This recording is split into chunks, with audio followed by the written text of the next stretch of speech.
We're back on the show all about small business, jobs, and entrepreneurship. And we're talking about something really, really important. We're talking about leadership teams. And that's something each and every business, regardless of size, has to deal with: selecting, building, and optimizing your top team. And I'm thrilled to be joined by the subject matter expert on this topic.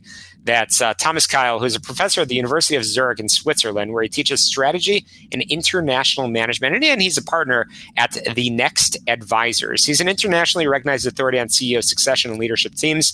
He's taught executives from Asia, Europe, North America, and is a regular keynote speaker. But I'm really excited because he's written a fantastic read, The Next CEO and The Next Leadership Team: How to Select, Build, and Optimize Your Top Team. Thomas, welcome to the program. Thanks so much for joining us. Thank you for having me. Absolutely. So if there's one thing that I've discovered, regardless of where your business is based and regardless of the size of your business, is that your leadership team is pretty darn important. Can you tell us why?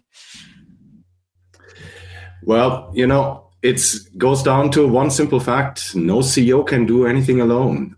You need a team to multiply all your ideas. You need a team that actually gets things done, that gives you new ideas. No individual can change the world alone. So you need a team behind you. You absolutely do. Yeah, you absolutely do. Every business indeed needs a team. And again, true of big and small. So, well, that perfect segue. I mean, is there a single best way to create a high-performance leadership team? When we started our research, we thought that there would be one best way. What we really were struck with is that there isn't, that there really are different approaches, and it depends a lot on the leader. What are your preferences? Do you like to work through competition? Do you like to work through collaboration? And it depends a lot on the type of company as well. If you are in a single business company, if you are geographically dispersed, if you are operating in many different businesses, it really drives the approach that makes the most sense. And we see that different approaches can really work. And it's not that there's one best solution. It's not the message that most people like to hear, because we always want to have one best way, but that's what we find. Absolutely. So, Thomas, I want to zoom out for a moment and talk about you. Again, we know that you teach strategy and international management, a partner at the Next Advisors, have written several books on this topic. Thomas, how did you develop your interest and your focus on this topic? As an academic, I like to not stay in the ivory tower. So I really like to talk with people, and I like to talk with interesting people. So I started to talk with CEOs, and that really was something that got me interested in this topic. Interesting people that have interesting stories to tell, that have interesting insights to share.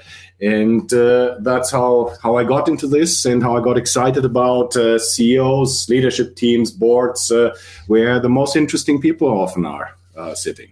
Absolutely. And you've had a front row seat to that, and watching the good and the bad, which maybe we'll have time to talk a little bit about. So, CEOs play such an important role, involved in a little bit of everything, chief executive officer. But the good CEOs, we know, Thomas, don't think that they know everything. They know that they to surround themselves with folks that may at times be smarter than they are. And that touches on everything we've been talking about leadership team. So again, a CEO that comes in, regardless of their background, they need to bring in a CFO, a COO, and the list goes on and on. What process should that CEO follow in choosing their leadership team? Our view is really that you need to start with becoming very glass clear what you want to achieve.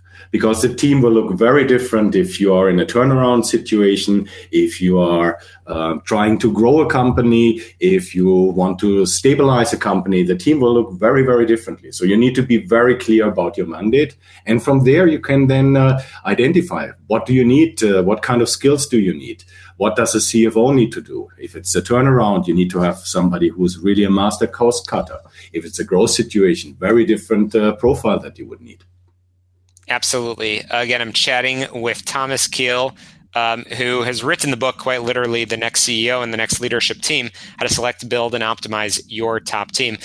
Thomas, I know you've talked with companies from all over the world, quite literally.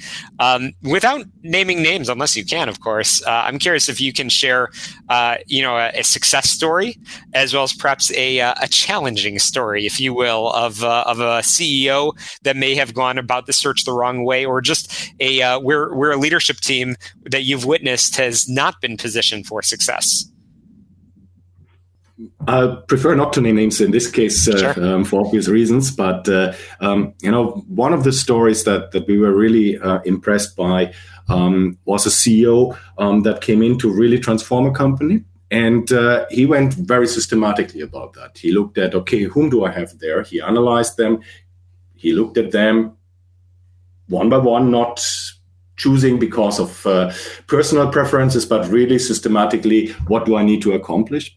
And then went over the next 6 months to build the team, then the next 6 months to really build and set up the company, and then drove a fantastic transformation that in his industry has made the company larger than all its competitors in terms of market valuation.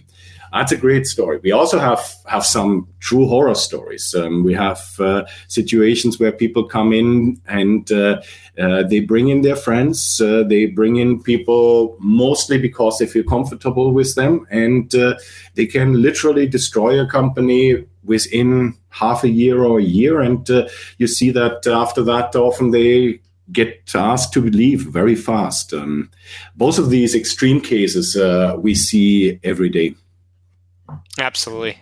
The good stories, the bad stories, and the key is learning. The key is, understanding sort of where you're at and understanding how to constantly improve. And that's really where I want to spend the next few minutes talking about, Thomas, is talking about optimization. It's true today.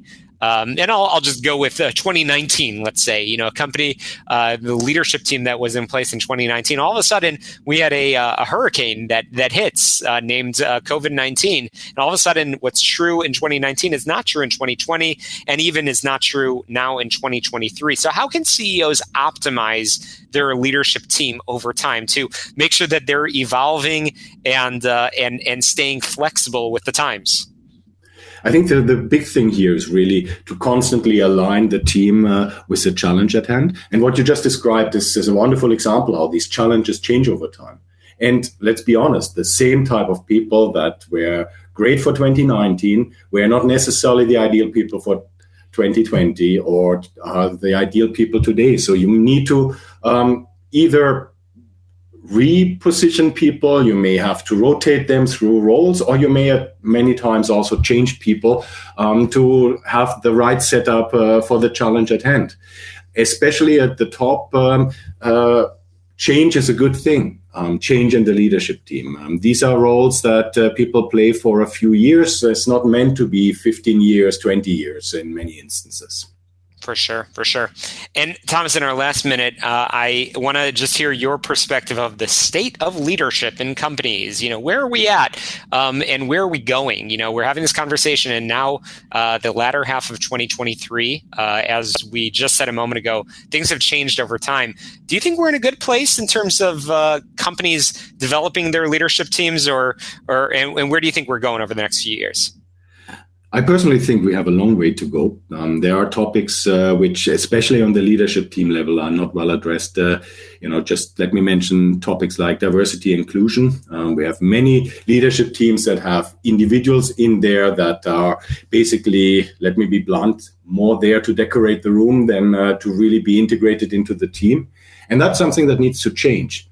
Also, the leadership style. We still have leaders that lead through fear and command and control, and that is not quite suitable for the generation of people in organizations that we see now. So we have a long way to go, and it's a constant transformation. It's a constant evolvement that we need to see, and where we will see changes in the coming years, no doubt. Yeah, no doubt. And I'm glad that you're there to coach folks because, often we talk about this all the time in the program. Folks come into leadership roles or folks come into the role of CEO. And again, they don't know what questions to ask. And it's good. Your book is a fantastic read, and it really helps people to discover the tools that are out there, the learning, the development that's possible. So, Thomas, I've really enjoyed our conversation. I want to make sure listeners can get in touch with you and pick up a copy of the book. How can they do that? Easiest way is you can find it on Amazon. Just type in the title and my name with it, and it find it very easily. Or with a publisher, Routledge also is distributing the book directly. Or look us up on the internet under www.thenextadvisors.ch. Fantastic. We'll link in our show notes as well. Thomas Keil, thank you so much for joining us on the program and sharing your best practices with us. Quick break, some commercials. We'll be right back.